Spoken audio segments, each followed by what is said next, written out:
savez, il y a quelque chose de singulier dans l'esprit de Noël.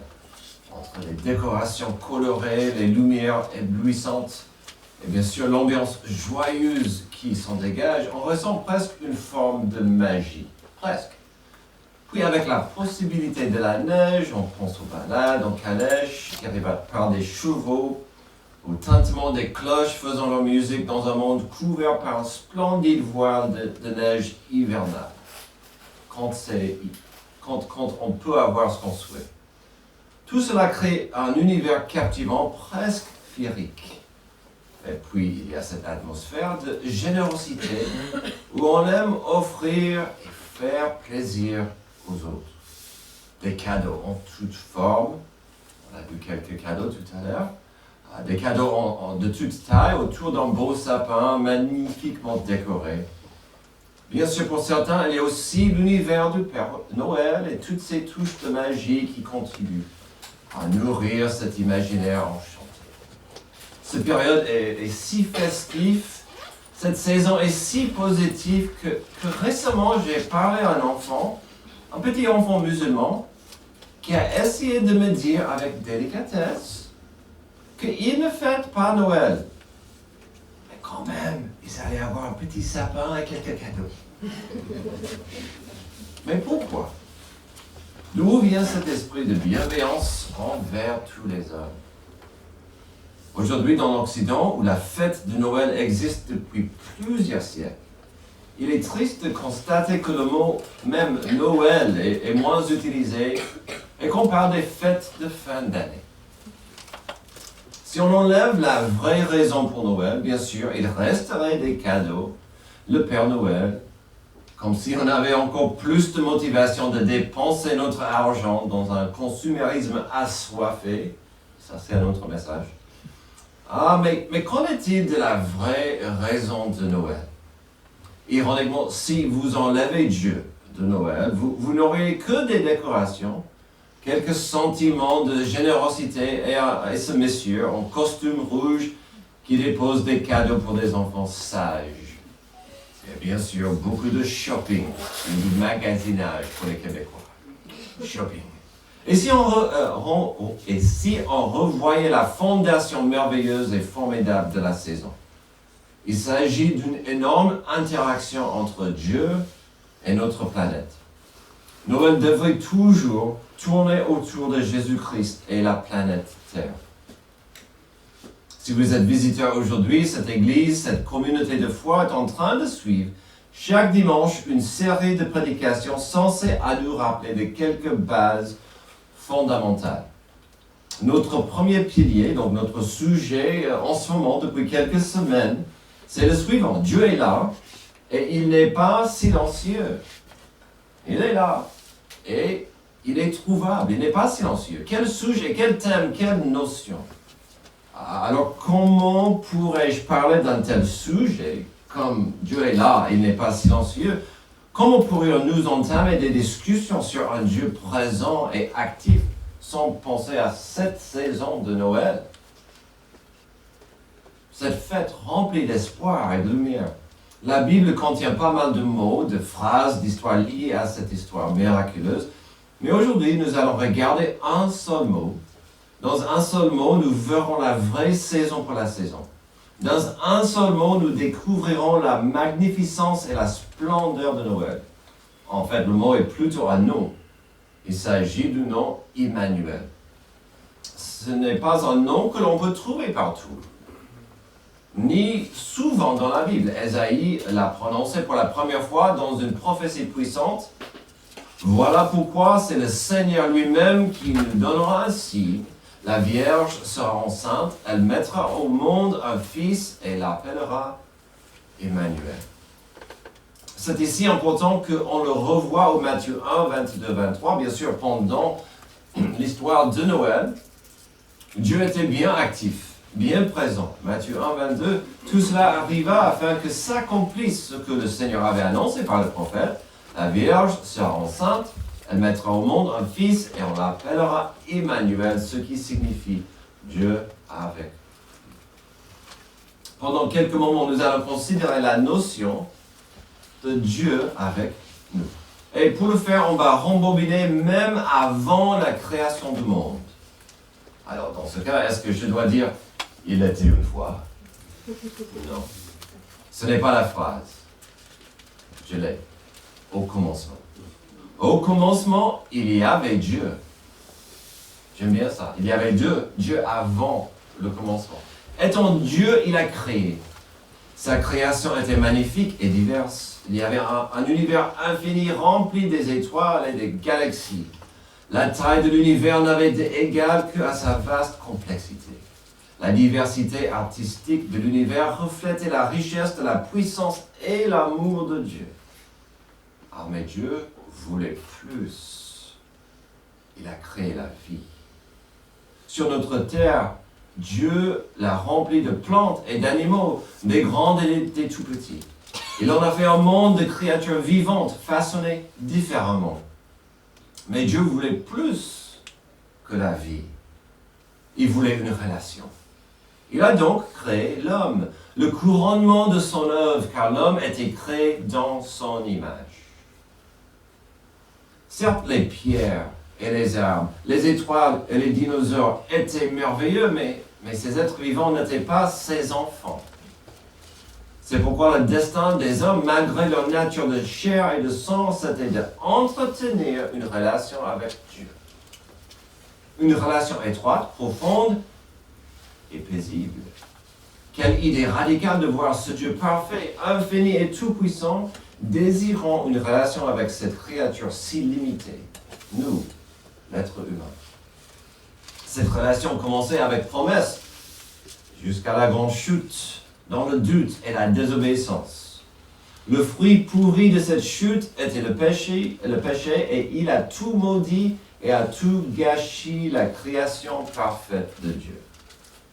Là où il y avait de la paix, de l'harmonie, et à midi se trouvait une fosse, une faille, une énorme séparation entre Dieu et l'humanité. Par conséquent, l'humanité était aussi maudite avec l'incapacité de réellement connaître la paix, soit entre lui, soit entre nous. À travers les siècles, certains essayaient de retrouver des moyens de réparer la brèche, de retrouver ce Dieu offensé. Dans l'obéissance et par la foi, certains luttaient pour lui plaire, mais le cœur de l'homme aura toujours la tendance de errer et aller vers la rébellion et la désobéissance. L'humanité restait dans son échec, maudite et ruinée. Les êtres humains ne se faisaient aucune illusion quant à leur faiblesse, ils se savaient perdus. Dans leurs meilleurs moments, ils ont compris, malgré toutes les fautes commises, ce Père devenu distant les aimait d'un amour éternel. Hélas, la séparation semblait immuable. Dieu était pur, eux souillés. Entre-temps, Dieu, avec un amour patient et éternel, restait disponible. Durant des siècles, malgré la croissance de la décadence des civilisations, Dieu ne cessait jamais de tendre les mains vers ses fils et ses filles prodigues. Ah, les moyens que Dieu utilisait pour tirer l'attention, même l'amour et la dévotion de l'homme, des beautés de sa création, des paroles des prophètes et des prédicateurs. Il envoie des serviteurs et des porte-paroles avec le même message. Me voici. Revenez à moi. Revenez. Vous êtes aimés et vous ratez votre raison d'être loin de moi. Il fallait une solution pour cette séparation. Comment pouvait cette création chère se réconcilier avec son Créateur? Comment des créatures de chair et de sang ayant chuté pouvaient connaître le Dieu pur? Il devait y avoir un chemin pour que les hommes et les femmes puissent connaître le Tout-Puissant et sa paix pour eux. Hélas, c'était impossible pour eux, car ils ne seraient jamais à même de saisir la nature du ciel. Oublie la notion d'y entrer. Mais pouvait le ciel venir à eux? Oui et non. Le ciel ne pouvait pas être déversé dans le récipient sale qu'était la terre. Et s'il y avait une autre solution? Cette solution radicale qui voyait Dieu lui-même venir à eux. Un voyage qui prouverait son amour et son dévouement à nous. Dieu pouvait déverser sa divinité dans la chair et le sang et vivre sur terre en tant qu'homme parfait. Il pouvait marcher parmi les hommes comme un être humain à part entière, mais pleinement Dieu en même temps. Il avait envoyé des prophètes à plusieurs reprises, mais ce qu'il allait faire ici était bien plus étonnant. Il allait quitter son trône de gloire, pour marcher parmi eux. Imaginez, un roi déguisé, le Seigneur de l'univers, s'abaissant au niveau de l'homme, le Créateur au milieu de sa création. C'est ainsi que la nature de Dieu allait pouvoir être révélée à nous. Les gens sur terre allaient voir qui était le Seigneur de l'univers. Ils allaient découvrir son amour parfait ainsi que sa fidélité. Tous auraient accès à son amour puissant. Des malades, des puissants, des riches, des pauvres, les jeunes, les misérables. Ils allaient savoir ce qui avait de l'importance à ses yeux. Et cette incarnation allait leur montrer parfaitement ce qui devait être la vie véritable. La réconciliation n'était que possible si Dieu venait à nous pour prendre sur lui nos torts et nos péchés. C'était le seul moyen que Dieu et l'humanité pouvaient être réconciliés. Voilà pourquoi le Créateur du ciel et de la terre est venu dans ce monde, Emmanuel. Alors Dieu parmi nous est sympa en principe. C'est une idée radicale, mais à quoi bon?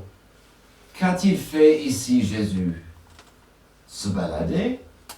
Vérifier que la planète allait plutôt bien? A-t-il cherché à amasser des trésors ou un royaume de pouvoir? Ah non. Emmanuel est venu tout simplement, comme on l'a dit tout à l'heure, pour nous sauver. Une mission de sauvetage. Le problème, bien sûr, avec une telle mission, c'est qu'on ne comprend mal souvent son propre besoin d'un sauveur. Cette fausse que nous avons vue tout à l'heure, cette séparation terrible entre nous et Dieu, elle est pour nous une malédiction de vivre dans l'obscurité. C'est pourquoi Emmanuel est aussi connu comme la lumière du monde. Voyons quelques lumières de Noël en Jean 1. Cette lumière était la vraie lumière qui, en venant dans le monde, éclaire tout être humain. Elle était dans le monde et le monde a été fait par elle. Pourtant, le monde ne l'a pas reconnue. Elle est venue chez les siens et les siens ne l'ont pas accueillie. Comme dans le premier Noël. Mais à tous ceux qui l'ont accepté, à ceux qui croient en son nom, elle a donné le droit de devenir enfants de Dieu.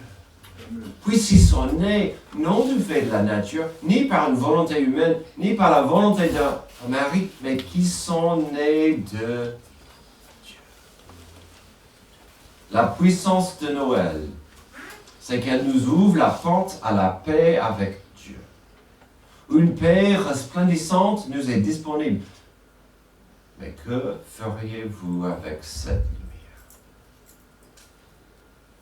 Finalement, avec un seul mot, Noël se résume dans le nom Emmanuel, Dieu avec nous. Le pourquoi, finalement, est aussi simple. Le pourquoi de l'arrivée, la raison de la présence d'Emmanuel ici sur terre se résume dans un mot, réconciliation.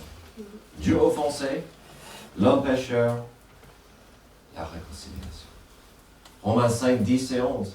En effet, si nous avons été réconciliés avec Dieu grâce à la mort de son Fils, lorsque nous étions ses ennemis, nous serons à bien plus forte raison sauvés par sa vie maintenant que nous sommes réconciliés. Bien plus, nous plaçons notre fierté en Dieu par notre Seigneur Jésus-Christ, par qui maintenant nous avons reçu la réconciliation. Emmanuel est venu sur terre afin de nous offrir la possibilité d'avoir cette lumière, cette réconciliation et donc paix avec Dieu. Est-ce que vous avez cette paix avec Dieu aujourd'hui? Prions. Merci Dieu pour la venue d'Emmanuel. Sans lui, nous sommes perdus, nous sommes esclaves à l'obscurité, dans nos péchés. Merci pour la paix que tu nous as offerte à Noël. Que nous comprenions, que nous saisissons cette paix aujourd'hui, le cadeau ultime d'Emmanuel, Dieu avec nous. C'est dans le nom précieux et puissant de Jésus-Christ, notre Sauveur, que j'ai prié ces choses. Amen.